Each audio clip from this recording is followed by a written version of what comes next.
Internet. Welcome here to Legacy Partners. We have today psychologist, 32 Battalion Company Commander member, Frans van Staden, and he's speaking to a former Lieutenant Colonel of the South African Defence Force, Roelf Schoeman. Now, Roelf also did a PhD, and we'll talk about it inside the video.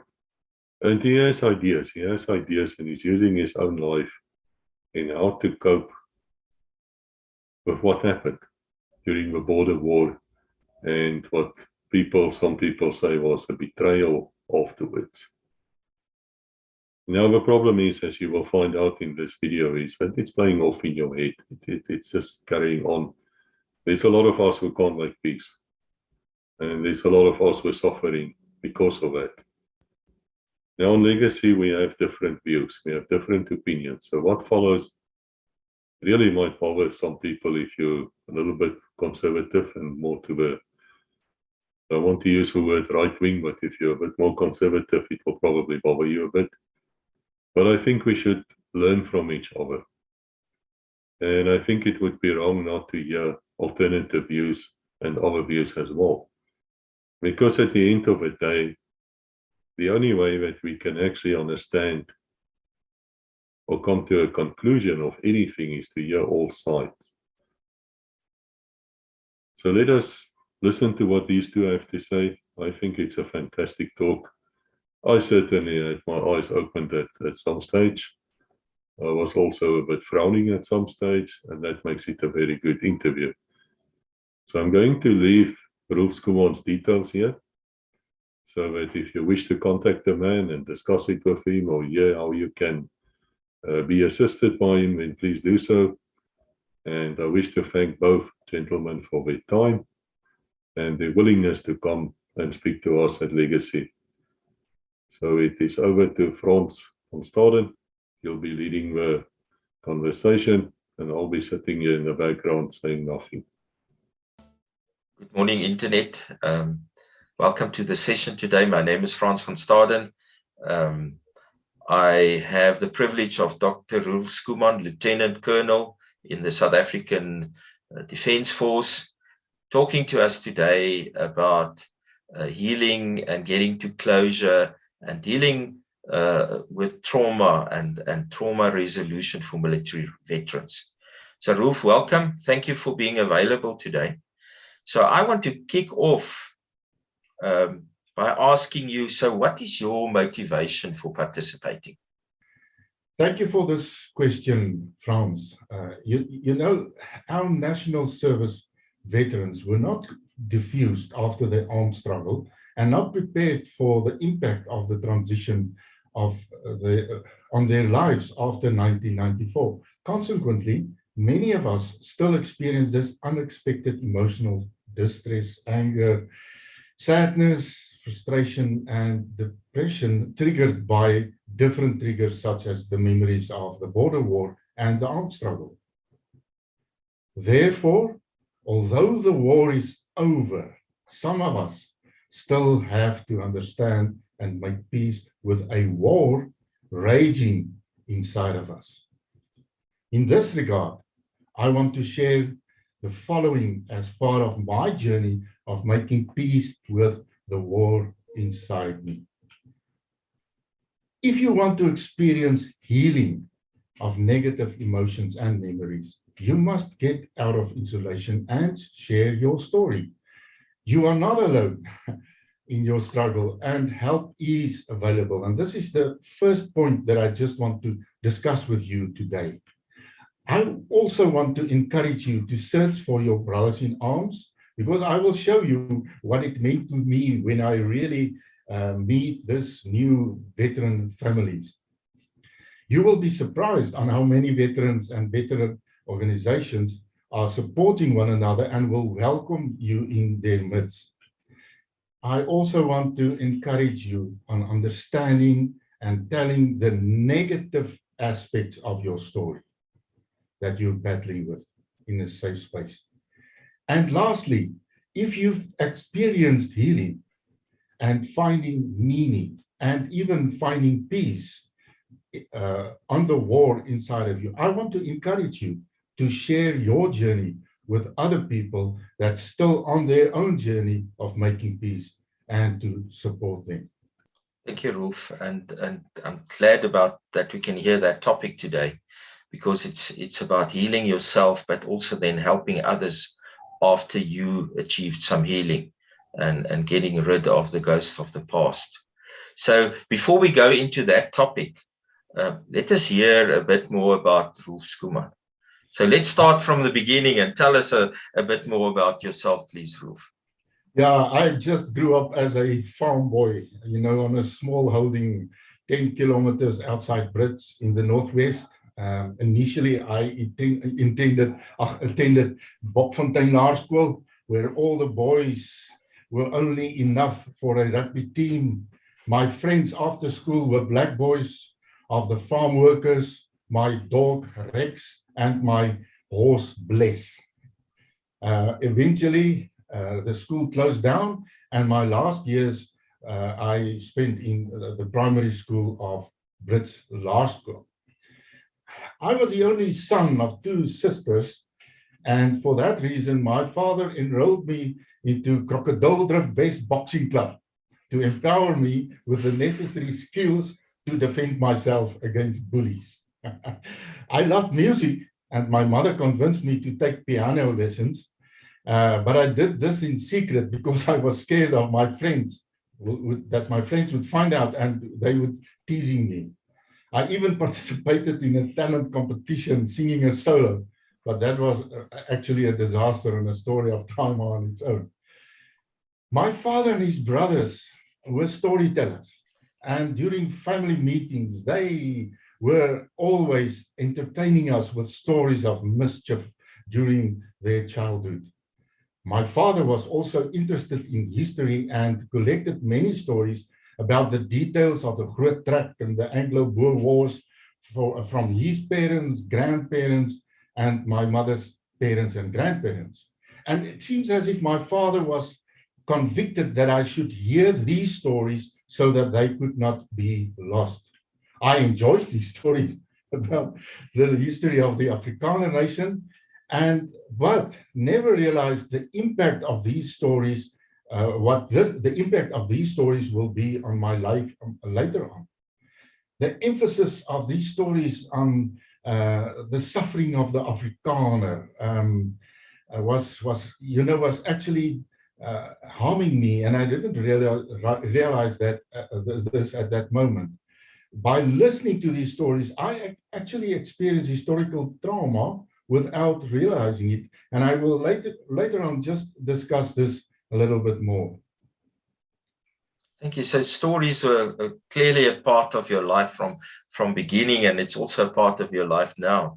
So tell me, so what happened at high school level? Where did you go to, and what happened?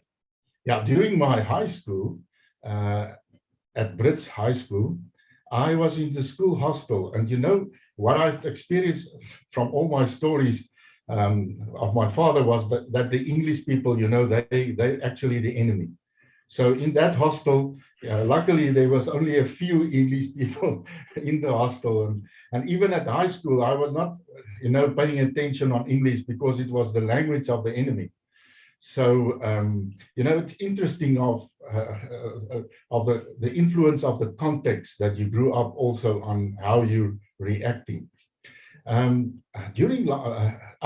enjoyed my high school years, especially playing trumpet in the cadet band and learning to play guitar. And now, I really had the opportunity of developing my music talent without fear of rejection. Thank you. And what happened after high school? Although I loved the military discipline of the school cadet system, I decided to go to the university before doing national service. And I dreamt of studying theology, but my father convinced me to become a teacher, and I enrolled at the University of Pretoria studying education and with the main subjects of history and biblical studies. I fully enjoyed my university, playing trumpet in the Turkish brass band and participating in various Christian activities of the Christian students. And it was a wonderful time. As you know, university time is most of the time really a wonderful time. And is there any interesting story that you can tell us about your varsity days? Yeah, maybe I must just tell you this interesting story. In my first year, we were 1976. We were, what is the word now for ontgroening? I'm just thinking about the English word. Yeah, onboarding, initiation, yeah. Initiation, in the hostel initiation. We were always working from our rooms to the mess backwards, and then the senior leaders will call us and they will make fun of us. And they called us and they said we must stand in front of them. And then they said that there's an uprising in Soweto, and they want us also as students to participate in this uprising. And I was just looking at them and said to myself, how will we participate in this? And they just said, pick up your heels and stand on your toes, rise up, and then just stand down and rise up again. And then they said, yes, now you are also part of the uprising in Soweto in 1976. So I will always remember this as my participation in the student unrest in 1976. And also a different perspective on what was happening in the country at that stage. Yeah. Yes, definitely. And what happened after varsity? When did you finish, and what did you do next? I decided to then to do my national service, and as part of the national service system, all teachers were sent to the infantry school at Oudtshoorn to be trained as officers and be involved, in the school cadet program to ensure discipline in our school. I was prepared for national service, and I was really ready to do my part to defend my country after I completed my studies. And I was also excited about the possibility of becoming an officer in the South African Defence Force. Although this training was really tough, I enjoyed my year of infantry training in Oudtshoorn, and also participated in the brass band, and also in the canary platoon, and being part of this canary platoon was also having its privileges and benefits.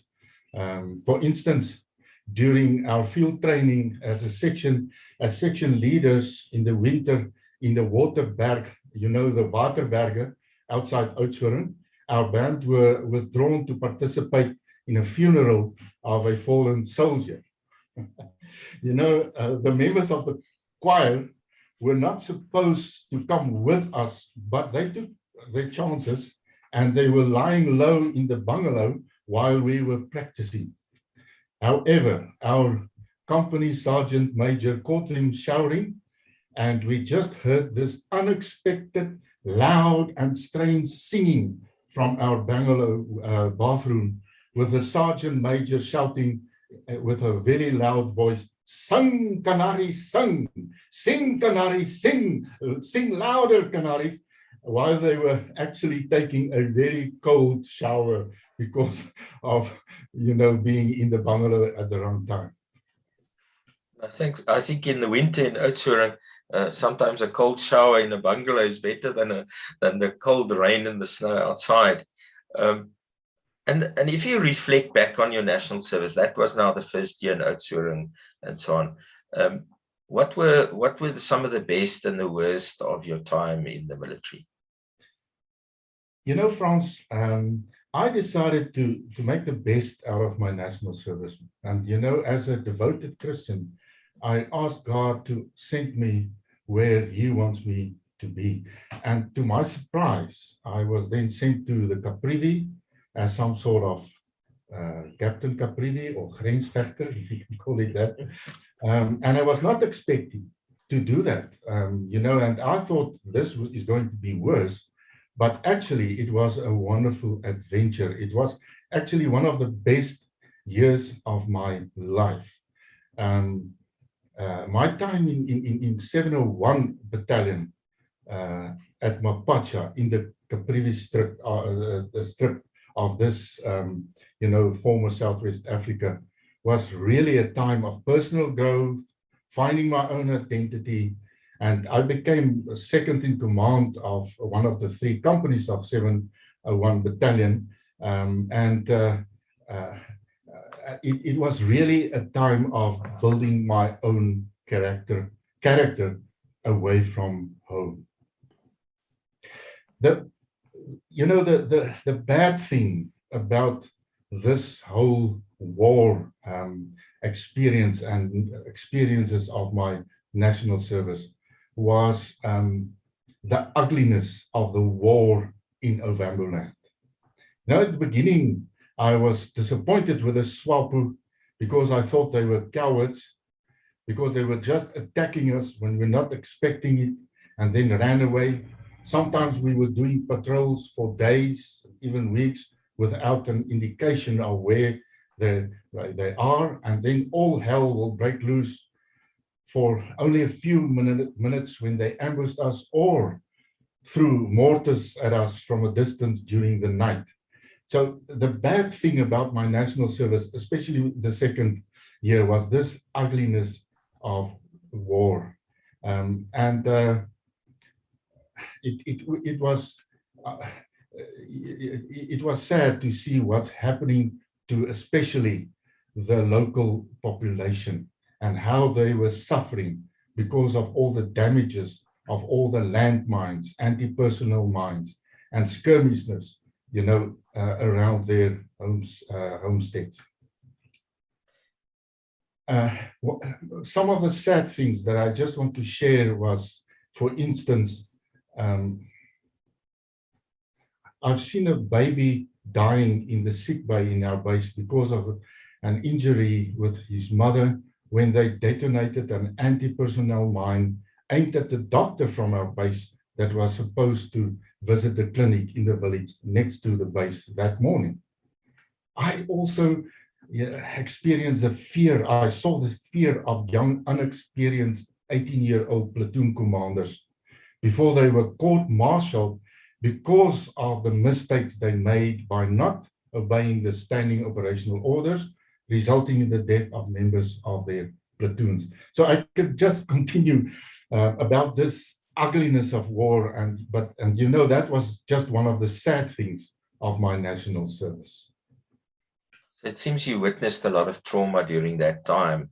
And how did you integrate back into civil society after your national service?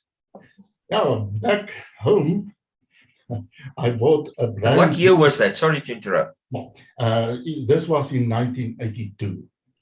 Okay. So now I completed my national service in 1982, and in 1983, I just started with my educational teacher career. Back home, I bought a brand new Volkswagen Jetta with my danger pay and enjoyed, the city life and teaching for a few years, but interesting, longed to enroll in the South African Defence Force again. It was not easy to adapt into society and city life, and I just want to share this embarrassing incident with you. On one that I experienced on the rugby field one day. I was a referee for a rugby match at the school that I teach, Verwoerdburg Hoërskool, now known as Centurion High School, close to the Swartkop airfield. And I got used to all the airplanes taking off over the school and so on. But on this specific day, I heard the sound of a Dakota. And this Dakota drew me back to my days at Nkongo base and caused me to freeze. this aeroplane was, called the Ram, and it was during, my national service there at Congo base. It was our connection to our post, that they will bring us and all the food, etc., etc. And when I heard this sound, I freezed.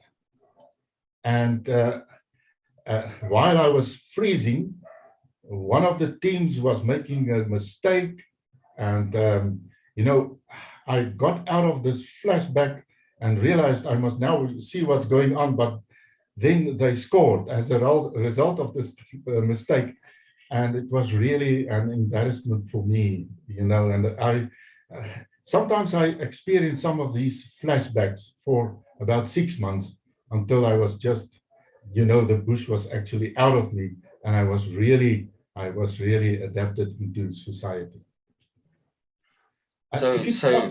Yeah. Carry on. Now, if it was not for the understanding, friendship, and support of the other teachers and even former national conscripts, I think adapting should have been much more difficult at that time.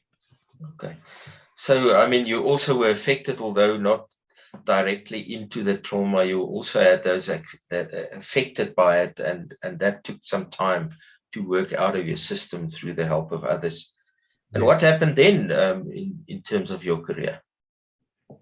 I realized I was not really enjoying teaching, and after completing my BA honors in history on the history of the liberation movements, I decided to enroll at the military intelligence division of the South African Defence Force, and there I thought I would just become an intelligent officer focusing on research on the liberation movements in South Africa.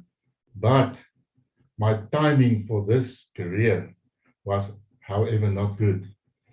I started this career in 1989 when the border war ended, but negotiations started on the 2nd of February 1990.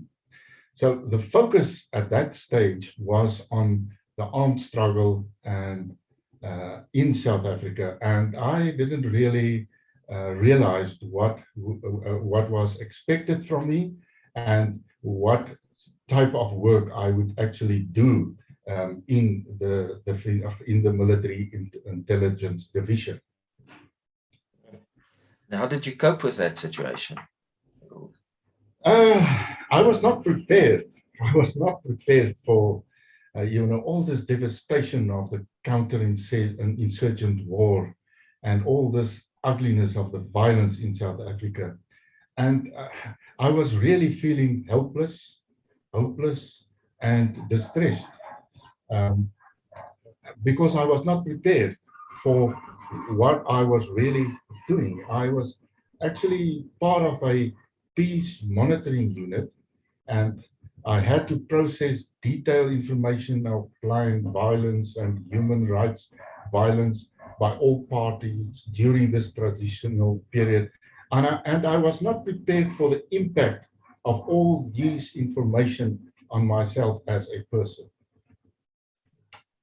I was really at that stage. I said to myself that the politicians were not addressing this increased violence, and they were actually not negotiating peace, but they were getting involved into an armed struggle for power. I was actually expecting a ceasefire after 1990, to February 1990, and the end of the armed struggle as a result of the negotiations, and not this increase in violence. And it made me angry that the South African Defence Force was increasingly drawn into this conflict and being labeled as a vehicle of the government's, oppression of the will of the people. And what really happened at some was, that the South African was actually some sort of peacekeeping force to support the South African police to restore law and order in the communities, but we were not actually honored for that. And we were always, labeling as being part of the unrest and in South Africa. And that really made me angry. And all this distress and difficult times, it contributed to my my divorce in 1992, and also a turning point in my life. It was sounds like a very traumatic time, almost more than what happened in 701 battalion at those years. Yeah. And moving forward, then the TRC happened, and what happened there for you? The interesting thing was that I was actually experiencing trauma during the TRC, because I thought all this violence and everything was over after 1994, but the TRC was really making me angry. At the beginning, I was angry because of all these accusations against the South African Defence Force. I was also disappointed in the reaction of churches and politicians that's now asking forgiveness for what they once propagated as something worth risking your life for. I felt abandoned by the community, especially by some of our Afrikaner community leaders. I was just looking for some leader to just guide us and help us in this time, but there was nobody. And what was really also making me angry was that the liberation movements, they were actually enjoying their victory, and they were not, they were not confessing their part of the struggle, of the violence during the struggle, and their part of human rights violations. And it seems as if, we were just accused of a lot of things that we were not actually involved in. The interesting thing also was I heard confessions of some members of the South African Defence Force, even from people I knew. And I was not even aware of what they've done. And for the first time, I was confronted with this real ugliness of war on both sides. And what was interesting is I also realized that the South African Defence Force were also involved in human rights violations. And I felt ashamed and guilty about this. And I was also realizing that, that something's not right. I thought the South African Defence Force were only the winners and they were only doing the right thing. And now I was confronted with all these human rights violations and all of that. And this is when the real war inside of me started, because I realized that there's a war inside of me to get some meaning, to get some understanding of what is happening to me now. And I need support to find out, what is happening inside of me and how to get rid of this shame, this guilt, and all this anger and frustration. So talking about this war inside of you and all the trauma and the layers of trauma and the surprises and disappointments in maybe previous colleagues or people that you knew, and obviously also the fact that I think the truth was flexible at that stage. So how did you get your mind around your trauma, and how did your studies help you in that journey, Roelf? My studies became my rescue. And it was because of all these insights I've received through my research on war-related trauma during my master's degree.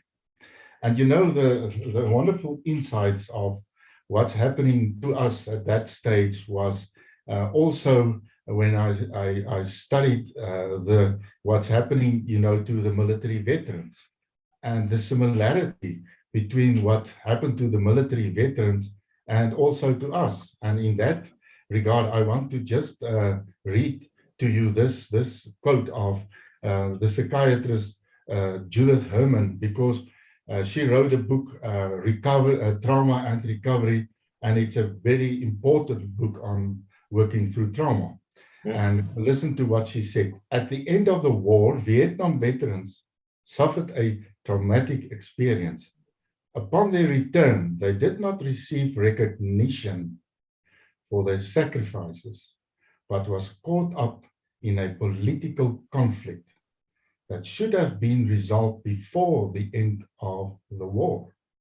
They were traumatized for the second time by political criticism about their involvement in the war they lost on top of that.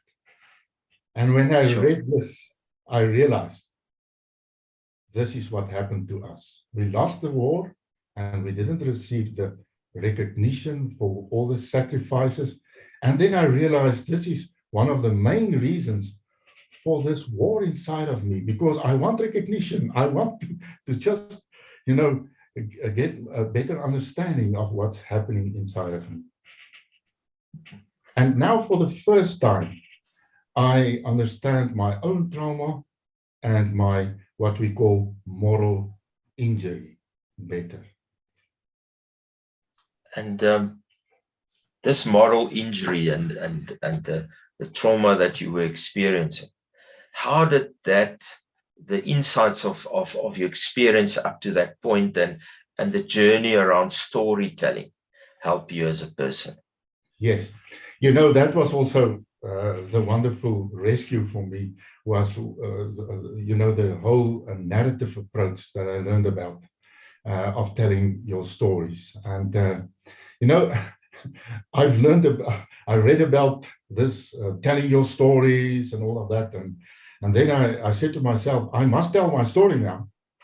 But I couldn't find somebody to tell it to.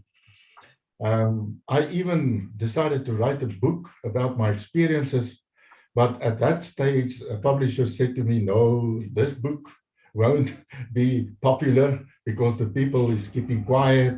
And I realized I want to tell my stories, and many other people, especially our veterans, are keeping quiet. They are not saying anything about what they are experiencing. And but the wonderful thing is, I think it was good that I didn't write that book at that stage, because it would just have been full of bitterness and unprocessed emotions. But the storytelling was really giving me some new hope, and I was just waiting to see how I could tell my stories and where to tell it to. And where was the place that you found where you started working with the storytelling? Yeah, you know, at the beginning, I was not really prepared to tell my whole story. I knew I must tell it, but I started listening to other stories. And in that regard, my first encounter with listening to other stories was listening to Professor Mark Masango during my theological studies at the University of Pretoria. At the beginning, I just listened to his lecture with resistance and prejudice, because I was actually hating these liberal theologians and the liberal theology and all of that. But one day, he told us how a white woman in America helped him to deal with his bitterness towards white people in South Africa. And you know, his life story and his attitude towards me forced me to break down the barriers that I built up against Black people. And I started reaching out to them. And at the same time, I was also, you know, just searching for other places to tell my story. And in that sense, my next encounter was meeting members of 6-1 Mechanized Battalion, veteran organization. And because, you know, what I realized is nobody in my family wants to listen to my story. And I need to get people who's also been in the army, people who knows, you know, what I experienced, and I need to tell them my story. And in this regard, I heard about Roelf Schoeman with his webpage, War in Angola, and he introduced me to members of, you know, the 6-1 Mechanized Veteran Association, Gert Minnaar and General Dippie Dippenaar, and they invited me into their organization. And they said that I must come and I must speak to them and I must tell them my story. And this is where I really found a safe space, you know, to tell my story, to share my story. And that obviously contributed to your healing, but your healing wasn't done. Yes. Yes. So tell me a little bit about what did you learn in that storytelling with the 6-1 Mech guys, and how did you work forward to your healing?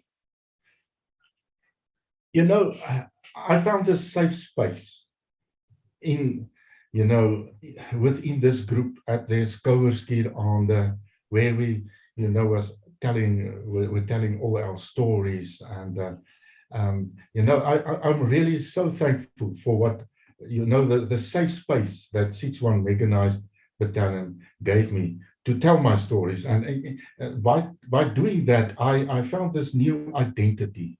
You know, actually also, you know, I saw this sticker of Oman, you know, on the social media that Roelf Schoeman sent me. And for the first time, I realized I'm part of a family. I'm part of brothers in arms. You know, it's wonderful to know there's other people that's actually also sharing with me their hurts and their stories. And it was a very important part of my own journey of just sharing my stories with my own military, you know, other military veterans. But the other part that was also very important was I got involved in the Center for Contextual Ministry and had the opportunity of telling my story to church leaders in Soweto. Let me just share this quickly with you also. Just this is an interesting story. You know, I was really scared of going into Soweto for the first time because, you know, previously during my work in military intelligence, you know, in the 90s, they were always saying, Soweto is burning. And, you know, I've heard about the white people killed in Soweto and so on. So I was really scared of driving into Soweto. And I just got this location on my GPS, and it was next to the Victor Hector Museum. And I got into the church, and I was really, really feeling out of my comfort zone, and I was feeling uncomfortable. And you know, these white ministers from churches that I was actually giving a lecture to, they looked at me and they said, "Welcome into Soweto." And you know, it was so wonderful to be in their world and to just experience being with them. But the wonderful thing was I was telling my story to them, and for the first time I got recognition from Black people about the sacrifices. And it was so interesting to hear from them that they said, "We've never heard this. We've never realized that the conscripts were also suffering." And they said to me, I must continue telling my story. And this was such a big, you know, moment of healing that was taking place inside of me. It's a very big moment to go into Soweto and to be recognized by the Black ministers, and that acknowledgement that there was were sacrifices on both sides. Yes. Regardless of what side you were in and what you did, everybody put their life on the line and their safety on the line for the cause. So how did you proceed with this healing process in terms of other people that you met, and also obviously moving towards your studies? Yes, you know, then in 2013, I wrote my book, Weermacht Stories, Dienstpligtiges Verbreek die Stilte. And in that book, I encouraged, you know, other military veterans to tell their stories. And I gave them guidelines on how to do that. And for me, it was also part of my own healing process of first, you know, writing my own story for the first time. But that was not, that was only the beginning of this whole, you know, healing process. And in that, you know, you mentioned at some stage when we were talking about meeting a Father Leslee. Is that the right name? Yes, but before I get to Father Leslee, I just want to tell you about this other encounter that was very interesting. In 2014, I was involved in a storytelling workshop between 6-1 Mechanized Battalion, the MK, APLA, and Azanla veterans. Wow. And for the first time, I was exposed to the stories of disillusionment, frustration, and anger of my former enemies. For the first time, I realized they were just human beings and also disappointed by the promises of the politicians. And this was really another milestone in my whole process. Now, getting to Father Leslee, you know, as I mentioned to you, I also, you know, all the time I had this hate for this liberation theologians. And I think God confronted me with this, you know, this unforgiveness when I had an interview with Father Leslee. Now, for those who don't know Father Leslee, I just want to mention that he was injured by a letter bomb sent to him by the BSB in April 1990. You know, but he also got involved in his, he also experienced his own healing process, and then he created the Institute of Healing of Memories. Now, I waited for an opportunity to just confront him with this whole issue of, you know, being part of a violent armed struggle as a priest. And I thought to myself, you know, now I want to hear what he's saying. How, what is his excuse of, you know, getting involved in a armed struggle by being also a priest and a chaplain of the liberation movement? And, you know, it was just interesting that he was answering me with a question. And the question he asked was, were you there in Soweto in 1976? And when he decided, you know, to join the armed struggle, and he asked me, he said, were you ever confronted with the killings of the youth by police as I was in 1976?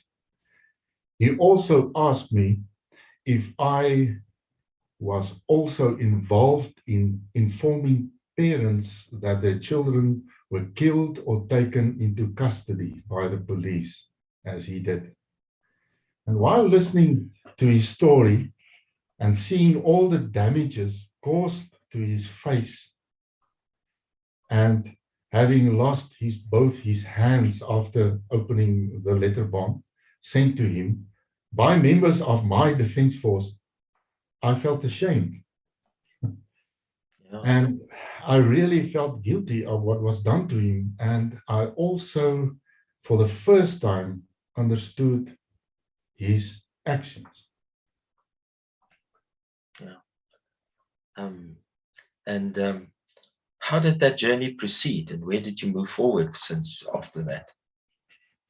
His story encouraged me to address my own shame and guilt by investigating what really happened and what I must confess and who I must forgive and also ask forgiveness to. And the wonderful opportunity that he gave me to participate in one of his Institute of Healing of Memory workshops for veterans gave me that opportunity to start doing an internal search about this real war that's going on inside of me. So now we're getting into, and I'm curious about the PhD. I know we're not, so I know I don't want to run ahead of it, but what were the steps until the PhD? Where did you get involved, and where did you start helping other veterans through the organizations that you got involved in? Yes. In 2015, I also was introduced to the South African Defence Force Association, and you could see this, weapon of the South African Defence Force Association, and they also became a wonderful family for me, and they started supporting me to share my stories and to also created a network of support to military veterans. But I realized that, I must first make peace with myself. I first need to understand myself. I need to work on this unrest, this war inside of me. And, actually, it took me a PhD to make peace with myself. But the wonderful opportunity was that in this PhD, I wrote my own story. I focused on research on my own story. And at the end, I compiled a 479 pages thesis with letters, poems, songs, photos, and other illustrations that gave me a new identity and a new perspective on myself. For the first time, I really experienced, just getting more peace in myself. However, your PhD didn't only help you. It also started creating structures and processes to help others. Tell us a little bit more about that, Roelf. Yes, I just also want to mention quickly, as part of my research during my PhD, I visited Nkongu base, in Namibia. Wow. And I really experienced healing there, standing in that base, and realized that life was actually going on all around me. I also visited Val in 2018, with 6-1 mechanized battalion, and I had some discussions with members of the veterans in the vehicle that we were driving, and all of this was actually really showing me that we need to develop support systems for our veterans where they could share their stories. And in that sense, at the end of my PhD, I just want to, to contribute on how we could support veterans in really making peace with the war inside of them. So publishing this PhD was only the beginning of my dream of developing community-based holistic networks of support to military veterans and their families in the search of making peace with the war still raging inside them.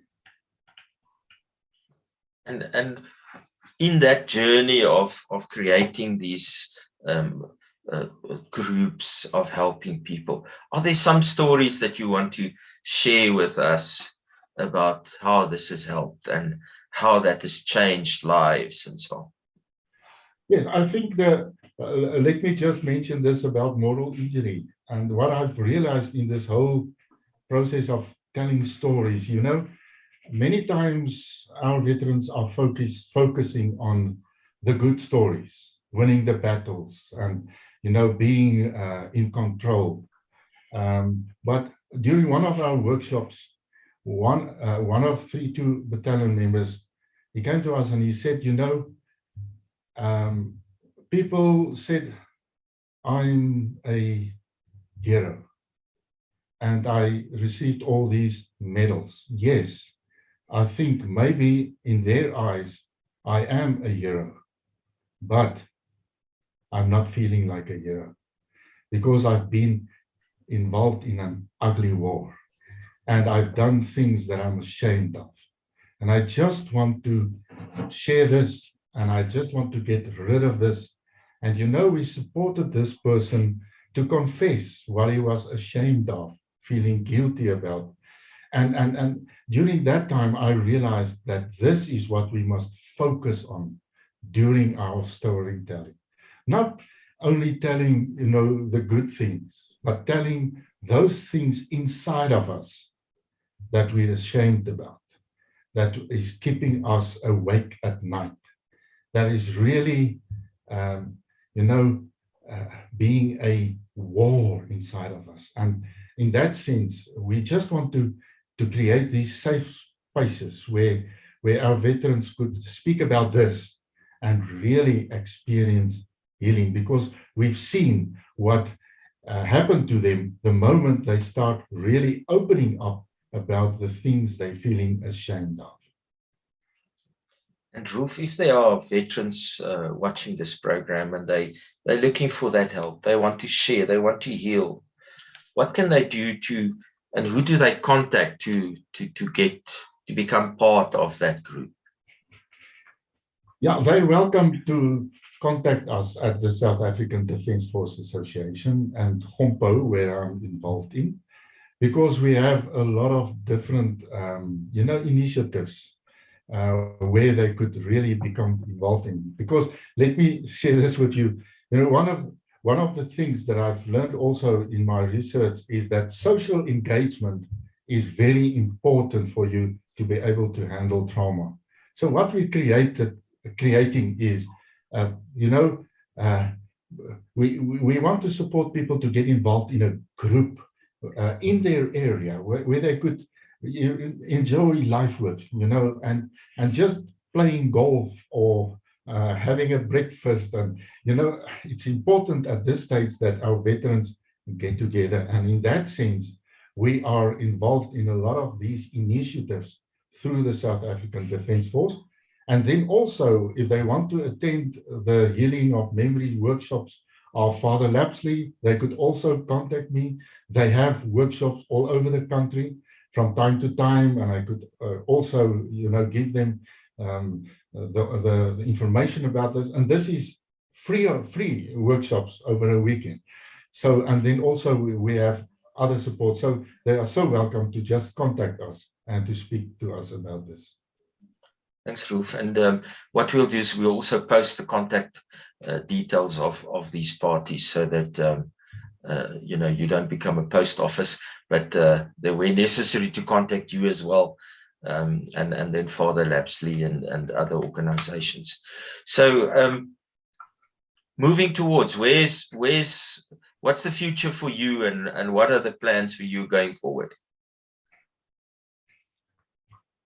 At this stage, I'm focusing on developing holistic support networks in our communities in partnership with other role players, such as churches, such as, you know, other resources, so that we could really create these safe spaces for our veterans to, just experience life again and experience healing and also experience meaning. Because, the important thing is what we want to support people is not to experience healing, but to also experience meaning by doing something as part of creating a better future.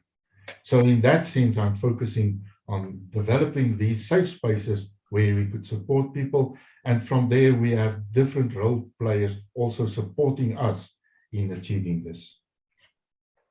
Thank you for that. So in terms of bringing this to a close, what else do we still need to hear from you in order for you to be complete today? Yes, I just want to summarize by emphasizing the following. What I experienced on my healing journey convinced me to encourage our veterans to do the following on their own journey of making peace with war inside of them. First of all, you must get out of isolation. You are not alone in your struggles, and there are help available. So I want to encourage you. Do what I've done. Get out of your isolation and just see where's the other military veterans and start a group where you could really experience meaning. Search for your brother in arms. They are veterans, and they are veteran associations, and you will see they will welcome you in their midst. You must also work on understanding and telling your own story in a safe space.